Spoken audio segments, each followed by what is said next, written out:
Olá, bem-vindos ao Resenha Corporativa, o podcast do seu negócio, sempre trazendo alguns assuntos aí. O pessoal tem mandado pra gente, pedindo, né, abordagens sobre alguns assuntos. Nós falamos aqui muito sobre viagens, né? E as dificuldades que as pessoas têm, às vezes, nas viagens internacionais. E aí surgiu a questão de estar trabalhando mais, estar falando mais também sobre os idiomas, a necessidade de você ter um outro idioma, como se comunicar, não apenas na questão de viagens, né, que foi da onde surgiu, na realidade, a necessidade da pauta, mas também no mundo corporativo e cada vez mais a necessidade de você falar principalmente o inglês, né? E aí nós trouxemos como convidado o William Simões, que faz a imersão ao inglês. E tudo bem, William? Tudo excelente, e vocês? Tudo jóia. A gente estava conversando aqui um pouco antes, até eu perguntei para o William o que significa mesmo essa questão da imersão. Vamos explicar para a gente novamente, William, como que funciona essa questão da imersão, né? E assim, a diferença que é um curso de imersão para um curso tradicional. Tá. O curso de imersão, o aluno ele fica o dia todo, tá? É como se ele estivesse fazendo um intercâmbio no exterior, tá? E ele fica o dia todo estudando inglês. Então ele tem uma carga horária muito robusta ali e ele consegue atingir níveis de inglês aí mais avançados num tempo mais curto por conta da carga horária mais robusta. Entendi. Basicamente, né, de uma maneira bem resumida, é isso aí. É uma imersão mesmo, né? É uma imersão E mesmo. assim, você pode caracterizar de que forma? Tipo, qualquer aluno pode entrar numa imersão, independente do estágio que ele esteja, do conhecimento que ele esteja no inglês. Tipo, uma pessoa que nunca teve um contato com o inglês e queira começar a falar esse idioma. É possível também, dentro da imersão, ou ele precisa ter alguma base para isso? Não, ele não precisa ter uma base. Tá? É uma dúvida recorrente dos clientes que entram em contato com a gente, é uma dúvida recorrente. Mas o que acontece? É muito melhor até, o aluno ele tem uma percepção de aprendizagem, assim, não uma percepção, mas é uma percepção real mesmo de aprendizagem, muito maior no nível básico até. Por quê? Para o aluno ele armazenar uma palavra na memória de longo prazo, ele precisa de 45 contatos com essa mesma palavra em situações diferentes.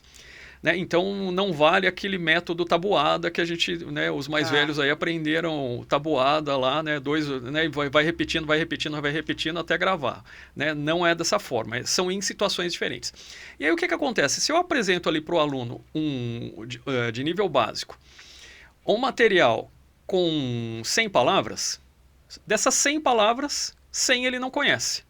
Então, com 100 palavras, ele começa a contabilizar esses 45 contatos. E essas 100 palavras que ele aprende no nível iniciante são palavras que têm uma frequência muito alta na conversação. Então, são palavras como beber, comer, dirigir, ver, né, que nós usamos frequentemente. E aí, o que acontece quando ele chega num nível avançado, por exemplo? Num nível avançado, eu apresento ali um material para ele com 100 palavras, dessas 100, 80, 90, ele já conhece. Então ele gasta um tempo, energia, vendo palavras ali que ele já conhece. Tá? Quem já estudou inglês, chegou no nível avançado, talvez não consiga explicar isso aí tecnicamente da forma que eu estou explicando aqui, mas provavelmente já deve ter tido essa percepção. Cheguei no nível intermediário ali para o avançado, parece que eu estagnei, né? A coisa ali não avança. O que acontece? É isso. 80, 90% das palavras ele já conhece e esses 10 a 20% que ele não conhece já não tem mais a frequência que tinha anteriormente. Então, por exemplo, ele começa a aprender em inglês palavras como dobradiça. Tá. Né? Quantas vezes você falou dobradiça em português nos últimos 10 anos? Ou seja, palavras assim que não são tão utilizadas, mas que precisam estar dentro do vocabulário dele. Exatamente. E aí o que acontece? Para ele falar dobradiça em inglês 45 vezes, demora muito tempo, então ele começa a ter essa percepção de estagnação no idioma. Então, respondendo sua pergunta, para quem tem nível básico, consegue fazer a imersão também e ele tem uma percepção de aprendizagem muito maior até do que quem tem nível avançado. E qual é a procura, assim, por exemplo, esses cursos de imersão? É mais para o pessoal que tem procurado mais quem quer viajar ou por questões de trabalho mesmo? Não, a maioria é questão de trabalho. Ou viagem, também muito viagem a trabalho. Tá? Então, a maioria dos alunos que nós temos lá são desesperados. Precisa fazer rápido, né? Exatamente, são desesperados.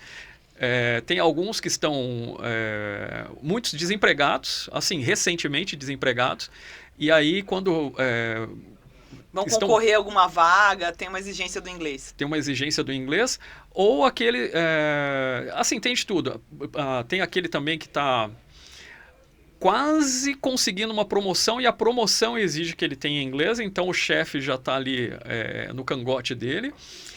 Tem aquele que ele sabe que se ele não estudar inglês ele vai perder o trabalho, então basicamente ali eu tenho... É o mundo do corporativo mesmo, pessoal que está no mercado de trabalho. Desesperado. E também tem um percentual também que vai viajar e às vezes não fala nada, né? Quer se comunicar. E o tempo? Qual é o tempo adequado para que a pessoa tenha uma fluência ali? Então, se o aluno ele tem nível básico, tá?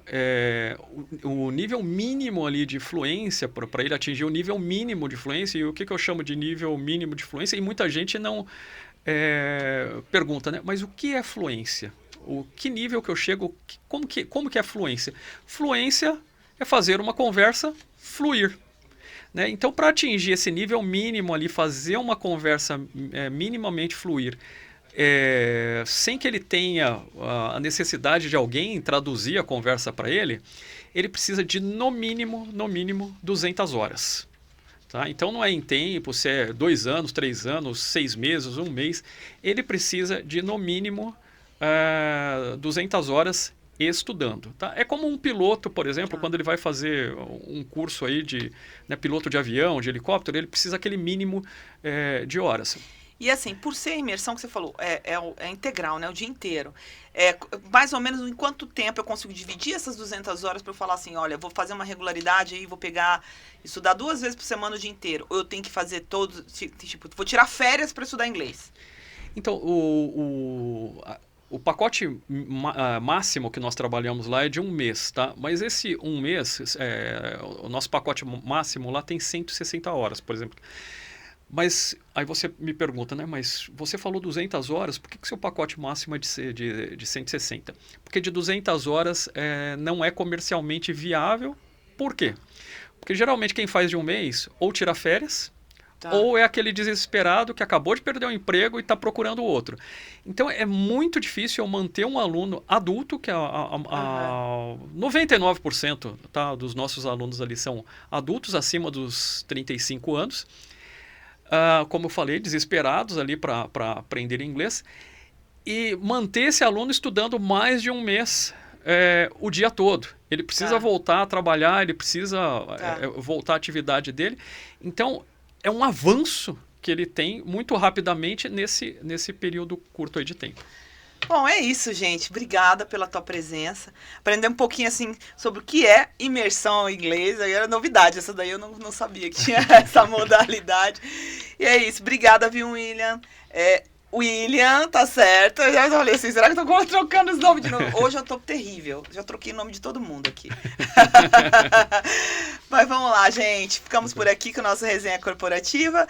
Um beijo a todos. Se inscreva no nosso canal, clica aí no sininho para receber todas as notificações. E agora a gente já sabe, quer correr aí para aprender o inglês? Imersão. Aí é a onda agora do momento. Vamos tirar umas férias e voltar falando totalmente diferente. Beijo!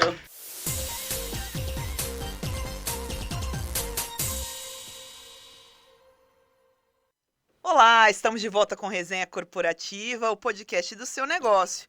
E aí, voltando a falar sobre dança, hoje que estamos aqui com a Camila Blanc, do Núcleo do Fluir. Tudo bem, Camila? Tudo bem, e você? Muito obrigada pelo convite. Ah, Camila, olha, esse assunto assim, eu tô cada vez mais tô querendo ir pra aula de dança também, porque eu tive alguns entrevistados aqui falando sobre dança, porque assim, a gente sempre pensou nessa mudança que teve aí né, da preocupação das pessoas em procurar mais atividades físicas, e aí teve aqueles que migraram pro esporte, teve os que migraram pra arte marcial, pra academia, e a dança demais, né?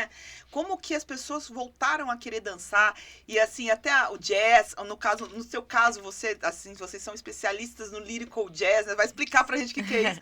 Mas assim, a gente viu que as pessoas começaram a procurar mais, principalmente pessoas, né, de mais idade também, que tinham esse desejo, às vezes de infância, de aprender a dançar, e agora estão sentindo no momento da vida de procurar novamente, né? Como que tem acontecido isso para você lá com relação ao lyrical jazz? Mas vamos lá, em partes. O que é o lyrical jazz? Bom, o lyrical jazz ele é uma modalidade que ele veio do jazz com o balé clássico. Então, a gente utiliza bastante a questão da técnica do balé, né? A técnica da dança acadêmica, com muitos conceitos do jazz dance, mas de forma mais poética, de forma mais livre. A gente tem um pouquinho de contemporâneo também, da dança contemporânea inserida, que é uma forma mais teatral de se dançar, onde você consegue se expressar de fato, onde tem muito sentimento envolvido. É uma dança que pode ser individual, mas é muito coletiva também, que é do se olhar, é entender, poder criar dentro dela. Então, é uma forma mais da dança. Mais jazz. livre, assim, no caso? Ela é um pouco mais, ela é mais poética, digamos assim, então ela tem muito acesso interno, então você dançar com todo o seu sentimento para que você possa, de fato, acessar a dança além do corpo físico. Porque a dança, eu acho assim, a dança, ela é tida como arte, né? Quando a gente fala de arte como um todo, porque por mais que a gente fale assim, as pessoas estão procurando atividades físicas, legal procurar atividade física, mas quando você fala procurar a dança, é um meio de expressão artística também. E a partir do momento que você enxerga como um meio de expressão artística, automaticamente você tem aquela coisa do sentimento, porque arte sem sentimento não existe. Exato. Mesmo um pintor, um escultor, né, o cara da música, se ele não colocar o sentimento naquilo que ele está fazendo, ele não sai do mesmo jeito. Você não tem a mesma ressonância, você não tem, né, o mesmo... Enfim, o resultado, vai lá, né? O resultado daquilo que faz. E aí, essa questão, assim, do lyrical jazz, eu entendi bem o que você quis dizer, que é aquela coisa de você pôr... você põe o seu sentimento e tem aquela coisa da liberdade ali dos movimentos, no contemporâneo também. Sim. Enfim... Mas, assim, é uma ideia bacana de se trabalhar, porque você sai um pouco daquela coisa da tecnicidade, né? Sim. Para uma coisa mais livre. Sim. E como funciona isso, por exemplo, para as pessoas acessarem? Tipo, você acha que qualquer idade a pessoa pode também buscar o lyrical jazz? Sim, com certeza. Hoje em dia, no Núcleo do Fluir, o que a gente mais tem, assim, de procura são pessoas que ou já dançaram durante a sua juventude, durante a infância, sempre gostaram, mas por algum motivo tiveram que parar, ou pessoas que sempre tiveram sonho de dançar, mas nunca tiveram a oportunidade. Então, a dança, ela é para todos. Não importa as suas limitações, não importa o seu gênero, não importa a sua idade, não importa absolutamente nada, porque a dança, ela vem realmente para causar o nosso bem-estar, para que a gente possa se reconectar, para que a gente possa criar as nossas relações. Nesses quase 20 anos dando aula, uma das coisas que eu mais percebi é que corpo e mente não estão separados. Então, quando a gente consegue acessar todos esses lugares que a dança proporciona, a gente consegue tirar todos os benefícios dela. E através disso, a gente consegue acessar o nosso potencial. Então, dentro do Núcleo do Fluir, eu trabalho a potencialidade de cada pessoa que está ali dentro. Então, eu consigo levar para ela, por mais que seja uma mesma sequência, uma mesma aula, né?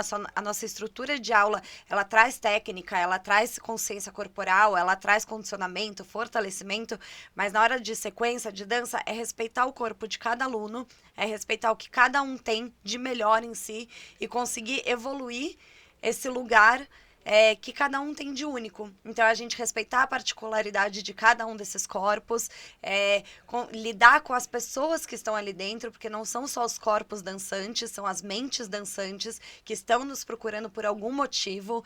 Então, é respeitar o ser único, a individualidade de cada pessoa que está ali dentro. Então, ela é para todo mundo. E ali no núcleo do Fluir, a gente cria essas relações. Então, há o respeito mútuo dentro da sala de aula. Então, se eu precisar ir mais devagar para que a minha amiga possa me acompanhar, eu vou. Se eu puder respeitar a outra que já está um pouquinho mais à frente, eu respeito. Então, há essa conexão e há essa relação de integridade e amizade mesmo dentro da sala de aula, tanto dos alunos entre eles, quanto comigo, como professora. E o que você falou, essa integração de amizade também, acontece muito isso na dança, né? Super. Porque as pessoas se reconectam, ali se conectam, né? Super. É terminar a aula e tomar um cafezinho, uma ajudar a outra no que precisa fora da sala de aula. Eu acredito na dança que vai além da sala de aula. Porque eu acho que a gente está nesse mundo o tempo inteiro criando relações. Então, se a gente procura dança para que a gente tenha um bem-estar emocional também, além de todos os benefícios físicos, se eu quero o meu bem-estar emocional também, por que não criar relações e trazer mais pessoas com interesses em comuns para perto de mim? Não, é um barato isso. E além do jazz, você tem alguma outra modalidade lá também? Sim, a gente trabalha também preparação física e condicionamento físico, consciência corporal. É uma aula separada para trabalhar justamente isso. Temos balé clássico também e temos o jazz dance. Então a gente o jazz dance mais tradicional, né, no caso? Isso. Que vem mesmo lá dos musicais, mas o jazz dance mesmo, que não é o jazz musical, mas a gente tem, mas nosso carro-chefe é o lyrical jazz, justamente por proporcionar esse lugar de liberdade, que tem a técnica durante os exercícios da aula, mas na hora de dançar as alunas até falam, pode fechar o olho? Eu falo, vai, fecha o olho é aquela coisa sente. Você aprender a técnica para poder dançar livremente e colocar a tua, Exato. Né, tua expressão. Não só tecnicamente, mas para se proteger também de lesões, né? Então eu me preocupo bastante com o corpo dos meus alunos, então conseguir ter um condicionamento ali para conseguir fazer as coisas da melhor maneira possível, se protegendo, sem se machucar, se cuidando. Então a parte técnica não é para que a gente vire bailarinos profissionais e saia de lá se apresentando, mas sim para que tenha uma aula onde a gente se proteja fisicamente também. Então a gente consiga fazer isso com saúde física também. Ai, muito bom, viu? Olha, muito obrigada, Camila, pela sua presença agradeço. Aqui, explicando pra gente, porque essa é uma modalidade que eu também não conhecia. Sim. E é isso, gente. Mais uma aí pra gente, Lyrical Jazz. Vamos ficando por aqui com a nossa resenha de hoje. Um beijo a todos, se inscreva no nosso canal, clica aí no sininho para ter todas as notificações. E vamos que vamos, até a próxima!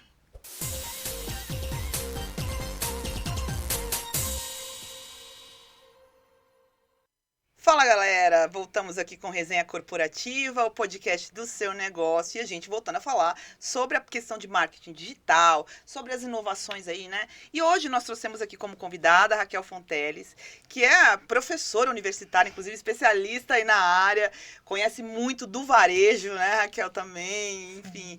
E a gente queria falar um pouquinho sobre essa questão aí do marketing digital voltado para o comércio varejo, porque a gente fala, tipo, a administração de redes sociais, a gente já falou aqui muito também sobre essa questão de como funciona, né, o universo digital hoje.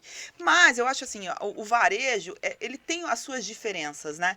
Porque você trabalhar com marketing voltado para o varejo é completamente diferente do que, de repente, você trabalhar para um serviço, uma prestação de serviço, qualquer coisa nesse gênero, né? Como que funciona isso, Raquel? Fala pra gente.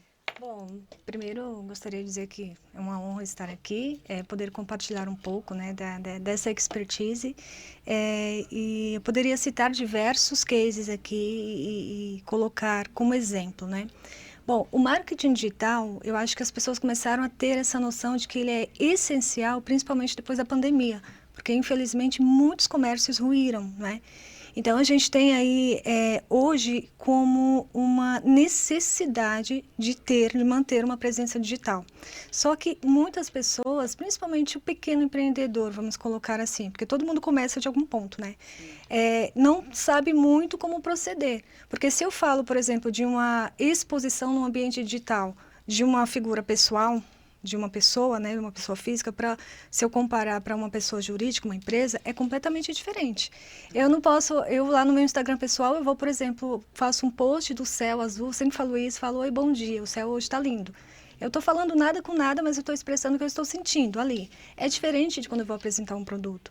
Quando eu vou falar sobre o meu produto na minha empresa para representar, seja no Instagram, seja no meu site, seja no meu canal do YouTube, que seja, eu tenho que ter toda uma linguagem, é o que a gente chama de persona, né? Eu tenho que ter essa persona muito bem definida, porque é ela que vai conversar com o meu público-alvo. Então, eu preciso ter isso muito bem definido. Então, a partir do momento que eu vou trabalhar o meu produto, eu trabalho, vou dar um exemplo aqui de loja de roupa, né? Loja de roupa, quando eu falo, por exemplo, de visual merchandising, vou dar o exemplo do marketing offline e do marketing online, estratégias de marketing offline, né, no ponto de venda. Vou montar uma vitrine, por exemplo, vou lá, faço um manequim excepcional, elaboro ali a produção, tenho todo um cuidado de passar a peça, de compor o look, de montar a vitrine, ter um cuidado com a cartela de cor, o equilíbrio das cores e também a precificação para atrair o consumidor, que isso possa dialogar diretamente com o meu público local, ok? Ok. Quando eu levo a apresentação desse produto, seja para o site, seja para o Instagram, seja até mesmo para o canal do YouTube, eu tenho que ter o mesmo cuidado de transmitir o lifestyle para aquele público, porque a primeira coisa que eu vou fazer é atrair a atenção dele. Como que eu faço isso? É o meu discurso. E esse discurso ele vai ser elaborado através do visual, da composição, como que eu vou apresentar esse produto. Então, por exemplo, do mesmo jeito que eu tenho todo um cuidado de passar uma peça, por exemplo, na vitrine, quando eu vou apresentar esse produto no Instagram, eu tenho que tomar um cuidado, por exemplo, com a imagem. A gente chama muito em fotografia de imagem, né? Imagem de produto, tomar um cuidado com sujeira na imagem. Por exemplo, se eu falar de sites de loja, marketplace, eu tenho uma marca, eu decidi que eu quero vender o meu produto na Renner, na Riachuelo, estou falando de marcas aleatórias aqui, né? Eles têm marketplace, eu quero vender lá. A Renner, por exemplo, eu vou citar a Renner como exemplo, tá? Para você apresentar o seu produto lá, você tem que ter um fundo branco. Tá. Né? E isso não é só a Renner, é uma estética que eles colocam, né? E utilizam exatamente por quê? Para enaltecer o produto, o foco é no produto. Porque assim, se eu não tenho, vou dar um exemplo, se eu estou fazendo a imagem do meu produto, eu não quero investir num fotógrafo profissional. Eu decidi que eu tenho um olhar bom para fotografia, eu vou fazer a fotografia do meu produto. Aí, por alguma razão, na imagem sai, sei lá, uma garrafa de água no fundo, produto de limpeza, no fundo saiu. Aquilo é o que a gente chama de sujeira na imagem. Então, isso deprecia, de certa forma, assim, o produto. Eu estou fazendo analogia, estou indo e voltando com marketing online, marketing offline, dando esse exemplo, que nem, por exemplo, a gente fala de vitrine, exposição de produto no chão de vitrine, deprecia, porque está ali junto ao pó, tá tomando sujeira e por aí vai. Do mesmo jeito, peça amassada. Isso de vitrine, a gente vê muito ainda, né? Infelizmente. O pessoal coloca bastante. Infelizmente. Na vitrine em si, a gente já tem aquela coisa também da luz que queima a peça, tem que ter esse cuidado, esse olhar também, né? Levando isso para o universo digital, a gente também está falando de uma vitrine. Então, eu tenho que ter um cuidado. Tem uma página de Instagram que eu gosto muito, falando assim desse universo, que é a página da Malvin. A Malvin, eles têm uma linguagem estética no visual deles, que eles trabalham com paletas. Então, se eles vão trabalhar, por exemplo, na paleta do jeans, eles trabalham... Isso, se eu falar, estou fazendo analogia mesmo, estou indo e voltando nos dois aqui, tá? Se eu entro numa loja, por exemplo, eu consigo, através do meu olhar, isso a gente chama de... marketing, esqueci completamente, mas já vou lembrar aqui. Neuromarketing, porque eu estou trabalhando em atrair a atenção desse consumidor através dos sentidos. Então, do olhar, do tato, da audição. Então, quando eu entro na loja, eu consigo identificar ali os armários, as composições de cores. Então, ali eu tenho uma cartela de cor que tem um armário montado. Por exemplo, se eu falar do navy, o navy, ele tem uma composição, que é o branco, o azul, né, o listrado. Então, ali eu tenho uma composição que normalmente vai remeter ao verão. Como é que eu levo isso traduzindo para o universo digital? Então, eu vou transmitir, mais uma vez, através do lifestyle. A Malve, ela faz isso de uma forma espetacular, assim. Então, assim, tudo que a gente está falando, que a gente faz no ponto físico, não existe isolar um do outro. Tá? Porque quando eu vou para o universo digital, eu não posso ser uma pessoa diferente. Eu tenho que levar a minha essência para o universo digital. Uma coisa que eu bato muito na tecla, quando a gente fala de imagem de marca, a gente tem que entender que precisa ter um posicionamento e um discurso muito bem definido. Então, por exemplo, se a minha marca ela trabalha com empoderamento, eu tenho que transmitir isso no meu posicionamento. Então, assim, se eu vou vender uma bolsa que seja, qual a imagem da mulher que vai representar essa bolsa? É uma mulher cabisbaixa? É uma mulher que não tem confiança? Não.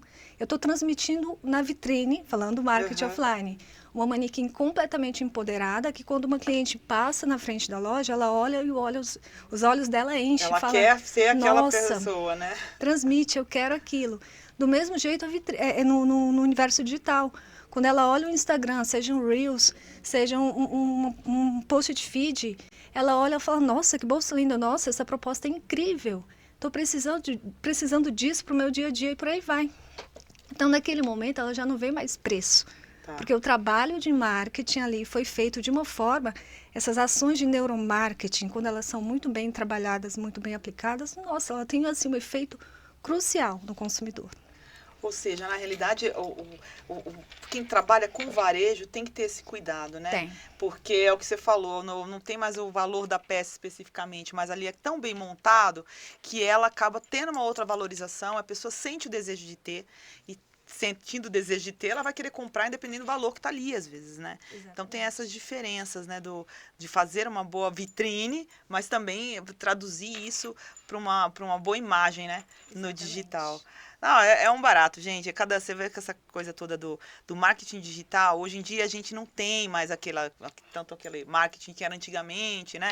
A forma de divulgação mudou muito com o advento de internet, advento das redes sociais. Então, a gente tem que estar muito antenado nisso e o comerciante também, principalmente o comerciante do varejo também, né? De que forma apresentar o seu produto. Porque não adianta você ir para a rede social ou para o marketing digital se você não saber a melhor forma, ter profissionais que vão te orientar nesse sentido, né? Uma coisa que é importante falar também, isso eu enfrento muito até com alguns clientes, tá? Compartilhando aqui já com vocês. Tem clientes que não acreditam, infelizmente, na ação, no resultado do marketing em si, do marketing digital, do marketing offline também, acredite. A gente costuma dizer que no universo do varejo, pegando assim como exemplo, existe uma rixa que a gente coloca entre comercial e marketing. Porque um acha que só tem que vender, ele acha que o comercial acha que só tem que vender, acha que o marketing só quer deixar bonito. E o marketing acha que o comercial só quer vender, não importa qual a apresentação do produto. Mas, na verdade, os dois querem o mesmo resultado. Então, isso é uma coisa mais de ter uma sincronicidade, que a gente chama, né?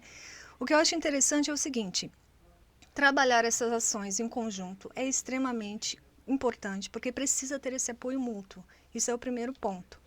Outra coisa importante, eu preciso dar um voto de confiança sim para o marketing, porque uma empresa que não tem um marketing bem elaborado, ela não vai sair do lugar. Tudo que não é visto não é comprado, então tudo precisa ser divulgado. No momento em que eu estou numa loja, enquanto visual merchandising, fazendo o giro das peças no ponto de venda, o que é o giro das peças? Eu tenho aquela pilha de camiseta que está lá, tipo, há 3, 4 meses, no final da prateleira, cheia de pó. Ela não sai daquele lugar. Quando eu faço o giro daquela peça, mando ela para a vitrine, trabalho ela numa mesa de frente, num ponto quente da loja, que a gente chama, né? Ela já está sendo vista, já está tendo uma ação em cima dela. E acaba sendo vendida, né? Acaba sendo vendida. E aí o que é interessante? É uma peça que a gente deu uma cara nova para ela, levando isso para o marketing digital. Quando eu faço esse trabalho, pode ser uma peça de um valor mais barato, vamos colocar assim, popularmente falando, uma peça mais barata que seja. Se eu construo um valor em cima dela, ela vai vender. Não tem como ela não vender. E o marketing, ele faz muito isso. Eu falo muito, e isso é muito verdade, o marketing, ele não gera desejo nas pessoas, tá? Porque quando você sai da sua casa para comprar uma peça, você já sabe o que você quer. O marketing, ele utiliza as ações para despertar esse desejo em você. Tá. Então, eu saio de casa para comprar uma peça, eu já tenho essa predisposição para querer alguma coisa. Aí o marketing vai vir e vai me dizer qual que é a melhor coisa daquela pretensão que eu tenho. Exatamente. E aí, o que vai... Aí é onde entra a briga da concorrência, que eu acho maravilhosa, né? É o melhor trabalho que é feito. Então, assim, uma coisa que é importante, tem muito, que é o que eu falei, que eu costumo enfrentar com alguns clientes. Isso aí não dá resultado. Não existe resultado da noite para o dia. Se eu fizer uma vitrine, marketing offline falando, eu não vou vender no mesmo dia. Se isso acontecer. Mas, se eu falo do universo digital, eu fiz um post lá, eu resolvi patrocinar, né, a minha peça, a campanha da bolsa que eu quis fazer para ela, e eu não vou ter um resultado de imediato. Não é assim, eu tenho um tempo ali. É que nem eu falo para todo cliente, quando a gente faz um trabalho de SEO, né? Tem cliente que fala, é importante, eu, enquanto empresa, a RFT Soluções Criativas, a gente trabalha muito nisso, né? Enquanto empresa, assim, onde está o público? Onde está o seu público? Por exemplo, eu tenho um cliente agora que o público dele está no LinkedIn. Mas eu não vou isolar o Instagram. Por que ele tem um Instagram? Porque ele precisa construir um território para ter relevância para o Google. Para na hora que começar a trabalhar o SEO dele, ele performar bem. Então, essas ferramentas, elas estão todas entrelaçadas. E aí, o que a gente faz? Trabalha o discurso, o posicionamento, a identidade visual, né? O brand muito bem posicionado. É isso aí. Gente, obrigada pela sua participação, Raquel. É muito bom a gente entender mais sobre isso, até porque hoje em dia a gente vive isso, né? Se você quer sobreviver nesse mercado, principalmente para quem está no varejo, precisa entender muito disso. E a gente vai terminando por aqui com a resenha corporativa de hoje. Siga aí nosso canal, clica no sininho aí para receber as notificações e um beijo a todos, até a próxima. Obrigada.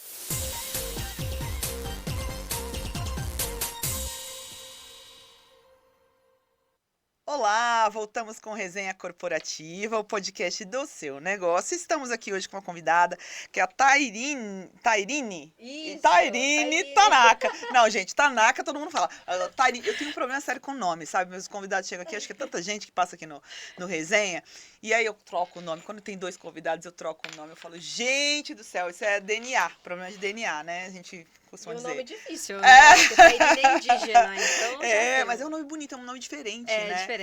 Então, a Tairine, que é fisioterapeuta, e a gente abordou muito aqui, Tairine, esses assuntos sobre fisioterapia, tanto a questão preventiva, quanto a questão de fortalecimento.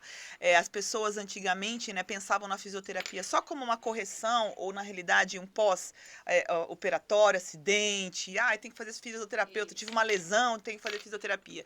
E hoje não, hoje se entende que a fisioterapia ela abrange muito mais do que só aquela questão de lesões, né? Isso. E a gente até falando aqui um pouco antes de começar a nossa resenha, porque ela até estava contando pra gente, né? Que hoje em dia tem uma procura grande dos idosos, né? Bastante. O que você acha nesse sentido, assim? Primeiro, por que dessa busca, né? Tem bastante aí dos idosos estarem buscando mais a fisioterapia. E se mudou esse perfil, né? Para essa abrangência toda aí que tem de atendimento hoje em dia, né? Mudou bastante, ainda bem, a gente no ramo da fisioterapia a gente fica muito feliz com isso, porque o índice do aumento de casos de queda de idosos aumentou muito nos últimos tempos, nos últimos anos, né? E a parceria com os médicos indicando a fisioterapia como forma preventiva mesmo. Esse idoso hoje em dia ele não precisa cair mais para procurar a fisioterapia, ele precisa da fisioterapia preventiva para evitar que ele caia. Né? E aí isso veio crescendo, e não só os idosos que a gente pensa, os idosos acima de 80 anos, 90, até aqueles que chegam aos 100 anos, mas não, os mais jovens, tem idosos jovens aí também, né? Tem os acima de, assim, começam 55, a partir dos 60 a gente já classifica como idoso, né? Sim, mas sim. Aí a gente tem também a idade mais adulta, que já tá chegando ali na terceira idade, procurando prevenção, já começa a fazer uma atividade aeróbia, já começa a procurar alguma coisa para fazer fisioterapia preventiva dentro de casa, porque a maioria das coisas que a gente faz hoje em dia, no nosso dia a dia, são coisas que a gente faz dentro de casa. Então, coisas que você levanta a mão para pegar um copo, você agacha para sentar. Então, são rotineiras, né? E existe, né, essa questão do desgaste, né? Que você falou assim, os idosos mais novos, né? Qual a faixa etária, por exemplo, que você precisa começar a pensar nisso? Porque nosso organismo vai envelhecendo. Sim. E as nossas articulações vão ficando mais difíceis, né? Nessa visão da fisioterapia, qual a idade que a gente tem que começar a se preocupar com isso, apesar que a gente tem que se preocupar com isso a vida inteira, né? A vida inteira. Mas assim, que precise mesmo, olha, agora eu preciso começar a fazer algumas atividades de fisioterapia para poder prevenir uma lesão, porque eu já não tenho mais a mesma articulação, eu já não tenho mais o mesmo desempenho de movimento. Como que vocês indicam nesse sentido? Olha, falando assim, numa linha limítrofe, assim, 35+, que é a partir dos 35 anos, é o ideal para você procurar fazer alguma atividade física. Não necessariamente a fisioterapia, mas um pilates que tá dentro da fisioterapia também, que também é preventivo, né? E beirando ali os 30, a mulher já começa a perder um pouquinho de tecido adiposo, pensando na mulher em si por conta dos hormônios, que são muito mais fortes. Então, o indicado seria a partir dos 30, limítrofe ali que você já tá 35. Que aí você teria que fazer pelo menos 3 vezes de atividade física, ou fisioterapia, ou 2 vezes na semana, alguma coisa pra você, mas pensando em prevenção. Quando se trata de lesão, aí já é uma outra história. Então, na realidade, a atividade física, ela funciona assim como prevenção para vários aspectos, Com né? certeza. Além de ser terapêutico, né? Terapêutico, não é terapia, mas é terapêutico. Terapêutico, total. Total.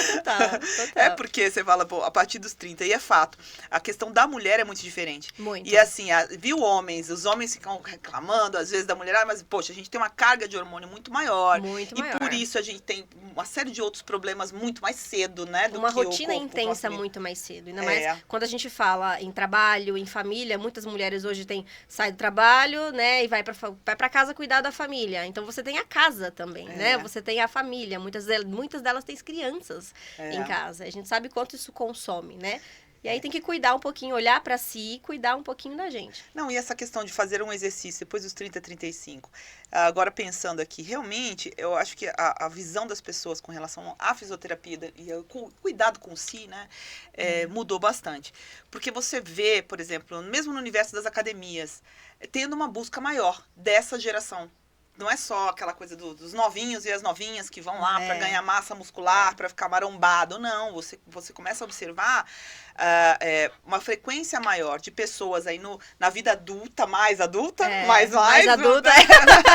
O mais, os aqueles beirando a terceira idade e os já na terceira idade, o pessoal tá indo mesmo, tá frequentando, tá se cuidando. Tá indo mesmo. Né? E assim, mas isso atribui a quê? Essa mudança de pensamento, a medicina também tem, que nem você falou, né? Os médicos também indicam. Eu acho que houve um conjunto de fatores, né? Sim, hoje em dia as pessoas estão muito em redes sociais. Então sai muita pesquisa, sai muita coisa nas redes sociais. E qualquer coisa que você sente hoje em dia, você vai o quê? Procurar no Google. Eu tô com isso, eu tô com aquilo, aí você precisa procurar um médico. E aí você vai atrás disso. As informações, elas chegam muito mais cedo e muito mais fácil pra gente hoje. E acho que por isso as pessoas estão procurando mais. E é muito mais... Hoje em dia, qualquer casa que você vai marcar, sei lá, um cafezinho com amigas. Todo mundo vai, você faz alguma atividade, você tá fazendo alguma coisa? Eu faço pilates em tal lugar. Eu faço fisioterapia em tal lugar. Então, a rede, a comunicação, ela tá crescendo muito. E é claro que essa parte dos médicos, ela cresceu muito. Com a medicina, ela muda muito, sai muitos estudos muito rápido. Eles estão se indicando para criança atividade física. Coisa que no nosso país é muito baixo ainda. Você ter uma musculação, por exemplo, a fisioterapia para criança. Mas essa criança precisa colocar carga no osso aí. Claro que você tem uma indicação ali, porque a criança ainda está em desenvolvimento, né? Só a partir dos 11 anos aí para poder pegar peso. Mas os médicos já... Atividade necessária, né? Exato. O corpo precisa de movimento. Fisioterapia é isso. É corpo em movimento. É movimento. É tratar um movimento, você parada e você em função. Porque você parada, você também tá em movimento, se você for parar pra pensar. O seu corpo, você tá parada aqui sentadinha falando comigo, seu corpo tá trabalhando o tempo inteiro. Seus órgãos estão trabalhando, tá tudo funcionando. E pra ele funcionar bem, a gente precisa estar em movimento, em atividade. Não, e é interessante, assim, até essa questão dos novos estudos, né? Eu li um estudo muito... Nossa, eu já falei dele algumas vezes, que fala, por exemplo, se você faz atividade física e você faz exercícios, por exemplo, de perna, né? Para baixo, assim, a parte dos inferiores, você tem menos propensão a ter problemas mentais, Alzheimer, demência. Cara, isso aí é demais, assim, você percebe que existe uma integração mesmo do corpo e tudo, né? São os maiores músculos que a gente tem, os mais fortes, é o que sustenta o nosso corpo. Então, na hora que você fortalece as pernas, você manda comando cerebral o tempo inteiro. O exercício faz isso, né? Uma adrenalina que joga ali pro seu cérebro, você cansa, queima, dá um ódio de quem faz academia todo dia, fala, nossa, esse pessoal vive na academia. Mas quando você cria o hábito, tudo é hábito, gente, tudo é hábito. É verdade. Você cria o hábito de todo dia fazer um pouquinho, aquele básico bem feito todo dia, aquilo vai ser, você vai ficando, se você fica sem, você fica doente. É Essa verdade. semana eu me machuquei, eu tive uma luta de taekwondo no final de semana, eu machuquei meu dedo, eu não pude correr. Eu corro 3 vezes por semana. Ah, eu também corro. Ai, eu fiquei doente. Vamos para a volta da Pampulha agora, hein? Nossa, eu fiquei depressiva. Eu falei, como que eu vou ficar uma semana sem o taekwondo e sem a corrida? Não, mas eu também tô nessas. Eu fiz uma cirurgia agora no último dia 19, né? Então tô ainda em processo de recuperação, muito inchada, então não posso correr. Não pode correr, é isso Não posso aí. fazer nada. Gente do céu, mas pra quem corre é complicado, porque você, e assim, aquilo, eu também comecei muito tarde, né? Eu tô chegando aos 50 anos, eu comecei a fazer esse tipo de atividade muito tarde. E é aquilo que você falou, é o hábito mesmo. Você começa hábito. no dia seguinte é cansativo, depois você não quer ir, aí você fala, não, mas peraí, eu vou. Não, mas eu vou. E de repente aquilo vira uma rotina tamanha que você começa a sentir falta Sentir quando falta você não vai. quando você não. É isso aí, é isso aí. É o comando cerebral. Eu falo, tá tudo na nossa cabeça. A gente consegue tudo. Desde fazer uma dieta, que é super, hiper, mega difícil, controlar a alimentação, até atividade física. Isso vale pra fisioterapia. Né? O nosso impasse na fisioterapia é muitas vezes a teimosia do paciente. Ah, você não pode isso, não pode aquilo. Porque a gente tem prazo para conquistar algumas coisas. Referindo-se à lesão, quando você tem uma lesão, você tem um determinado processo para ela se recuperar. Então, eu tenho 3 semanas aí, por exemplo. Ah, você não pode fazer isso em 6 semanas. Não pode. Não pode, porque a angulação do seu joelho, a gente explica tudo. Então, se a gente não tiver uma força muito grande dentro de si, não vai funcionar. Então, é um trabalho em conjunto do físio e do paciente. Muita paciência que o paciente tem que ter. Por isso que é paciente. Por isso. E o fisioterapeuta também. É um trabalho em conjunto. Olha, muito obrigada pela tua presença aqui. Acho que Eu sempre que agradeço. é muito bom aqui o resenha. A gente conversa pra caramba. Eu adoro isso aqui. Nossa, eu faço terapia aqui no resenha, sabe? Pra mim é terapêutico total. Total, Mas isso aí, gostoso. gente. Vamos terminando por aqui. Um beijo a todos. Se inscrevam aí no nosso canal. Clica no sininho aí pra receber também todas as notificações. E até a próxima.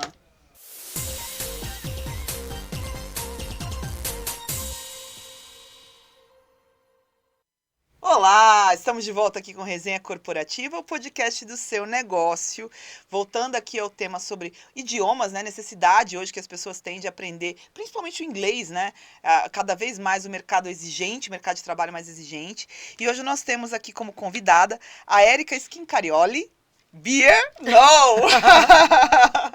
Da Escola Unite de Idiomas. Tudo bem, Érica? Tudo bem, é um prazer enorme estar aqui com vocês. Obrigada pelo convite. Eu que agradeço aí a tua presença. Vamos falar um pouquinho sobre isso, né?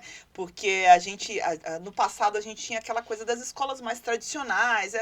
A metodologia era muito comum, né? Era muito igual entre as escolas de inglês. E aí o mundo evoluiu. Hoje em dia, o mercado de trabalho está cada vez mais exigente e as pessoas se veem numa necessidade de ter que aprender o idioma. E é uma necessidade, às vezes, não só profissional, mas em vários aspectos, né? E aí surgiram outras escolas de idiomas, outras escolas de inglês especificamente, né? Com metodologias diferentes. E como atender? A minha pergunta principal aqui, a gente vê às vezes, a procura de pessoas de mais idade que muitas vezes nunca tiveram contato com o inglês. Como funciona isso, Érica?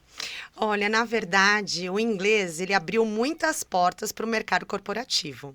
Na verdade, hoje nós brincamos e dizemos que é o pacote Office de um mundo corporativo. Se você não tem o inglês, as melhores colocações, infelizmente, você não consegue ocupá-las. O inglês, ele teve aí, de 10 anos para cá, um avanço muito grande com essa globalização, com tudo que nós vemos. Ele se tornou uma necessidade dentro das empresas, principalmente aquelas com âmbito multinacionais.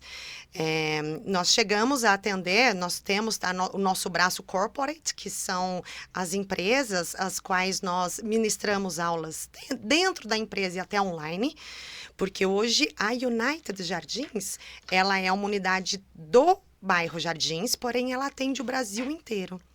E além de atender todas as regiões do nosso país, temos 4 países também que atendemos. Então, existe também esse universo que cresceu muito, que é o universo online. Agora, O inglês corporativo, ele tem um ramo e um leque gigantesco de crescimento. Você, com o inglês, né, de cara, você já sabe que você tem um salário mais atrativo. Por exemplo, uma situação básica que vamos colocar aí.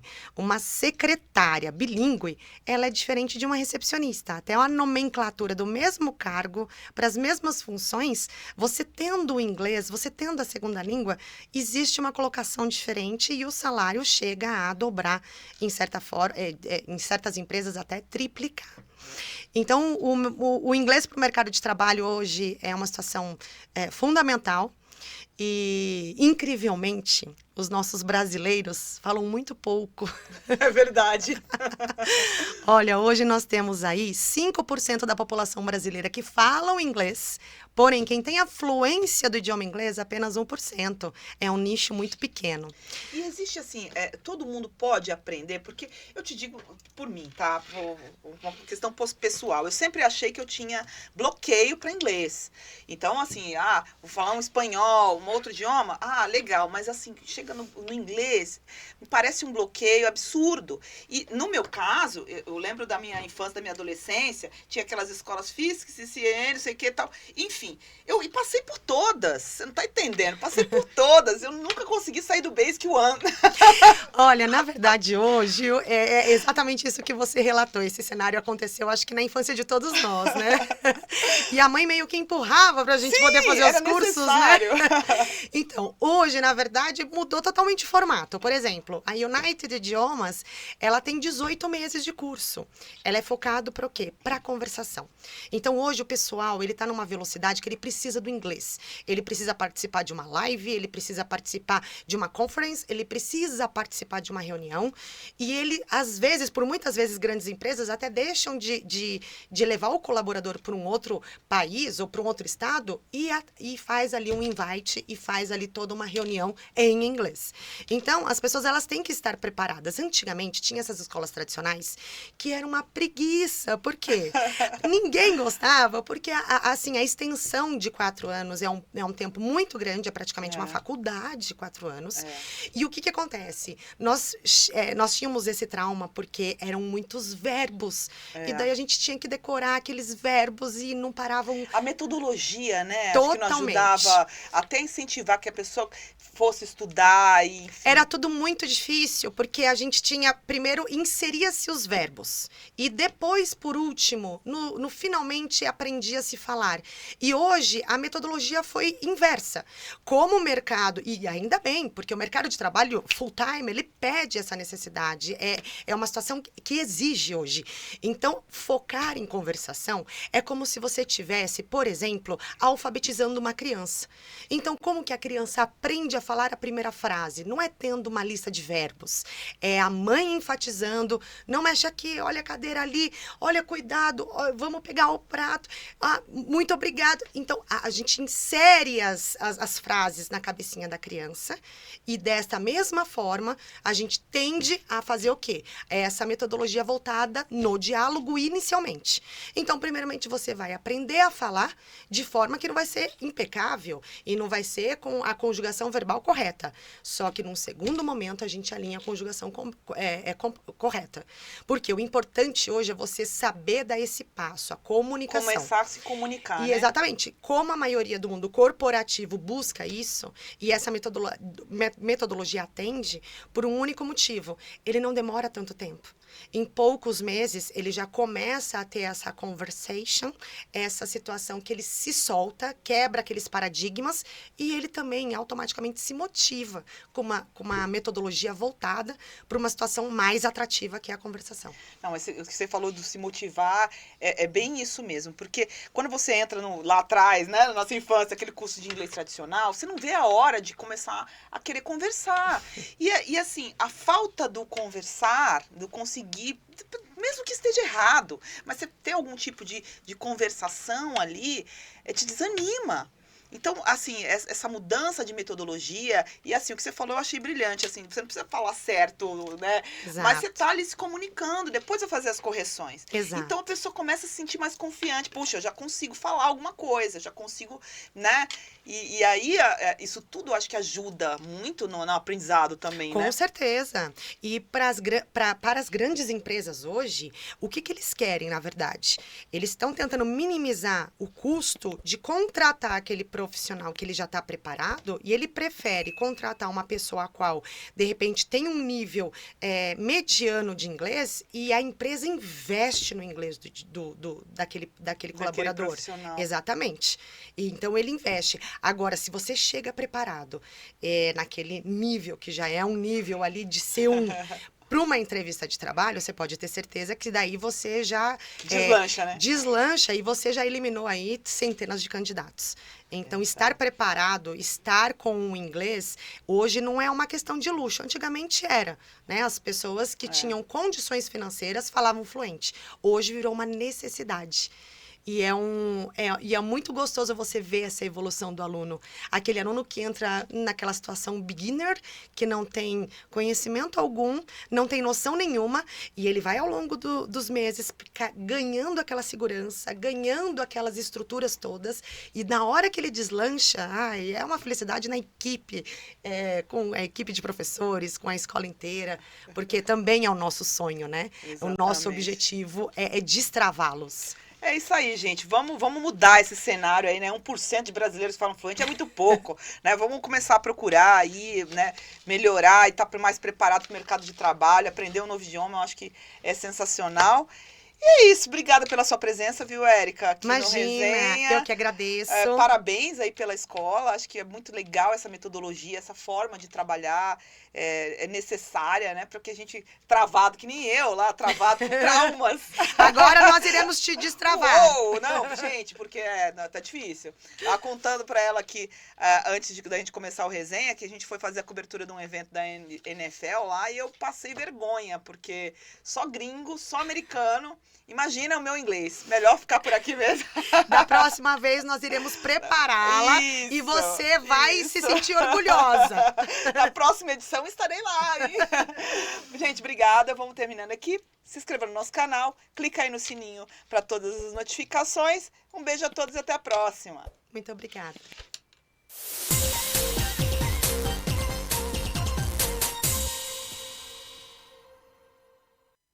Olá, voltamos aqui com Resenha Corporativa, o podcast do seu negócio. E hoje nós vamos voltar a falar sobre vidros, né? Estamos aqui com o João Vitor, da Glass Vidraçaria. Tudo bem, João? Tudo bem, muito prazer. Prazer estar aqui.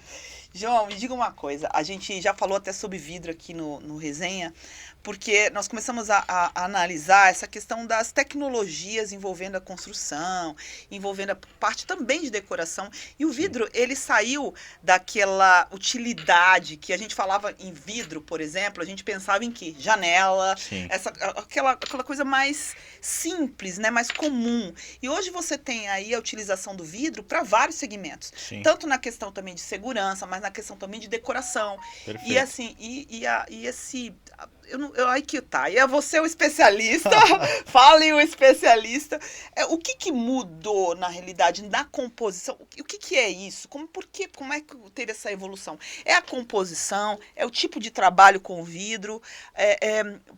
Como que você atribui, assim, essa mudança da utilização, né? E hoje você ter um produto muito mais resistente, um produto melhor para a utilização.